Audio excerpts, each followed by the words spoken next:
아주 특별한 대화법 네 번째, 아이의 긍정적 의도 알아주기. 청소년 자녀와 잘 통하기 위해 우선 지금까지 하던 걸 멈추고 함께 웃는 것이 중요하다고 했습니다. 그 다음으로는 아이를 믿어주고 인정하고 감사하기의 중요성을 말했습니다. 그런데 이렇게 전문가들이 말하는 조언들을 부모가 실천하기 힘든 이유를 한 가지 꼽으라고 한다면 바로 아이를 믿기가 어렵다는 점입니다. 아이의 모든 행동에는 긍정적 의도가 있습니다. 청소년 아이가 시험 점수를 가짜로 말했다면 그 긍정적 의도는 무엇일까요? 엄마에게 혼나기 싫어서라고 대부분 생각하겠지만 다른 이유도 있습니다. 엄마 아빠를 실망시켜 드리는 게 너무 죄송해서, 속상해하고 화내는 모습을 보는 게 너무 괴로워서, 웃게 해드리지 못해 죄송해서, 이런 마음들이 바로 아이의 긍정적 의도입니다. 만일 아이가 1시간이면 끝낼 수 있는 숙제를 계속 붙들고 낑낑거리고 있는 이유는 무엇일까요? 그냥 하기 싫어서? 이상하게 부모는 꼭 아이의 부정적 의도만 먼저 떠올립니다. 하지만 하기 싫은 마음을 확인하고 아이에게 따져서 득이 되는 게 없습니다.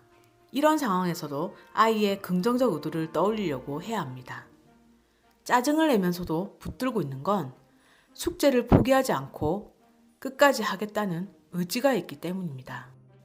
생각을 심는 백곰 실험이라는 것이 있습니다. 실험 참가자에게 백곰의 하루를 기록한 영상을 보여주고 세 그룹에게 각기 다른 지시를 내렸습니다.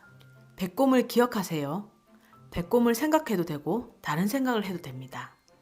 백곰을 절대 생각하지 마세요. 그리고 모두에게 백곰이 생각날 때마다 배를 누르게 했습니다. 결과는 어땠을까요? 어느 그룹이 가장 백곰을 많이 떠올렸을까요? 결과는 백곰을 생각하지 말라는 지시를 들은 그룹이 가장 많이 백곰을 떠올렸습니다. 어떤 생각이나 마음을 통제하려고 하면 오히려 그 생각이나 마음에 집착하게 되는 것입니다. 부모가 아이의 부족한 점을 지적하면 아이는 괴롭습니다. 그래서 부모에게 들은 말을 잊어버리려 애쓰지만 결국 잊어버리지 못하고 계속해서 그 말을 자동적으로 떠올리게 됩니다. 이런 현상을 부정적인 자동적 사고라고 합니다. 결국 그 부정적인 말이 아이의 언어가 되어버립니다. 난 원래 그래 하고 오히려 더 좌절하게 되는 것입니다. 시험날이 되면 아침에 부모는 아이를 격려합니다. 잘할 수 있어. 집중해서 시험 잘 봐. 하지만 안타깝게도 아이는 그 전날까지 부모에게 비난받았던 말을 더더욱 강렬하게 기억합니다. 그동안 부모가 혼내고 잔소리한 시간과 지지하고 격려해준 시간은 몇 대 몇일까요? 부모가 해준 비난의 말은 아이가 생각하지 않으려 해도 매 순간 저주스럽게 생각이 날 것입니다.